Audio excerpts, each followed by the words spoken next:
Find out if you qualify today.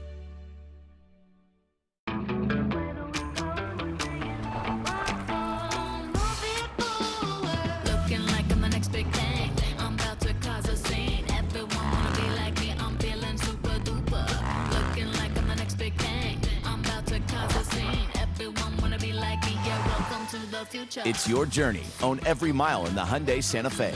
The Santa Fe comes standard with complimentary maintenance and America's best warranty. Vehicles arriving daily. See your SoCal Hyundai dealer.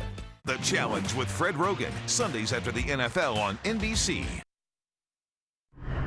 Now at 4, strengthening storm. After slamming into Florida, Ian is once again a hurricane and now taking aim at the Carolinas. A grandmother and her granddaughter injured in a hit and run, and now we are seeing new video of the driver who took off. And less waste, more conserving. The new program hoping to save water and the big discount for you. NBC4 News at 4 starts with breaking news. After cutting the path to destruction through Florida, Ian is now headed for the Carolinas, and it's getting stronger and stronger by the hour. Thank you so much for being with us, everybody. I'm Michael Brownlee. And I'm Carolyn Johnson. We want to give you a live look right now at our First Alert radar network. It shows the storm churning over the Atlantic. This was downgraded to a tropical storm after losing steam over Florida, but within the last few hours, it was upgraded to a hurricane once again. It's now expected to hit South Carolina as a Category 1 tomorrow. But back in Florida, the reported death toll from the storm stands at 9, with widespread damage across the state here. Earlier today, President Biden declared a major disaster in that state as 2 million people prepare to spend the night without any power. The images are just remarkable, and Kathy Varr is here now with more on the damage and that cleanup effort. Yeah, you two were just talking about how hard it is to wrap your head around just how much damage has occurred. Well, the devastation from Hurricane Ian, so overwhelming. The National Guard is sending in 5,000 troops from 4 states as authorities fear hundreds could be dead. Stunning images of destruction across the state. Whoa. My chimney came down. I was afraid it was going to come through the roof and crush me. Renee Smith rode out the storm with her husband, who is paralyzed inside their 121-year-old house.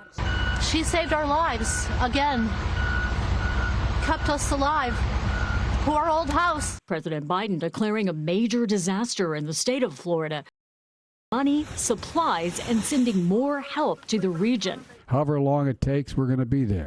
Ian is expected to gain strength as it leaves Florida. We are expecting the storm to continue making its way to Georgia, South Carolina, and into North Carolina, maintaining tropical storm force winds, deadly storm surge, and rainfall of up to 12 inches. The danger is real, to state the obvious. Please obey all warnings and directions from emergency officials.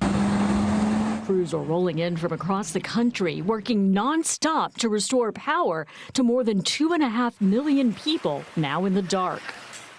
And if you can imagine, just one fire department in Fort Myers said they have conducted more than 200 water rescues so far since this all started. And as we mentioned, it is now gaining strength. The hurricane just expected to do more damage as it continues to move. Yeah, not over yet by a long shot. Kathy, thanks. Appreciate it. All right.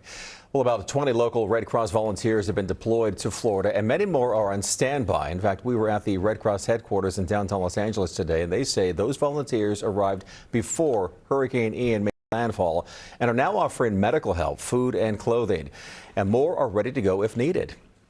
We're able now to continue to fly volunteers into Orlando, into Miami. I got the call, I got the message. Are you available? I looked at the calendar. I said, yeah, absolutely.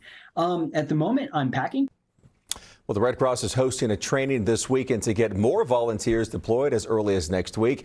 As for the storm itself, meteorologist Melissa McGee is tracking it all in the First Alert Weather Center. Melissa. Yeah, and Michael, we are still tracking the storm. You can see as we look at satellite and radar, we have the center of the storm offshore, but heavy rain still battering portions of northern Florida. As I widen out the picture here, you can see the outer rain bands getting closer to the Carolinas, even southeastern sections of Georgia. So an update, as we've been mentioning this afternoon, Hurricane Ian once again strengthening to just that. It was a tropical storm earlier today. Right now, it's a Category 1 storm, maximum sustained winds at 75 miles. So this is moving to the north-northeast at 10 miles per hour. Then later on tonight during the overnight hours into our Friday, it curves to the north, then back to the north and west, potentially making another landfall out across areas in the Carolinas.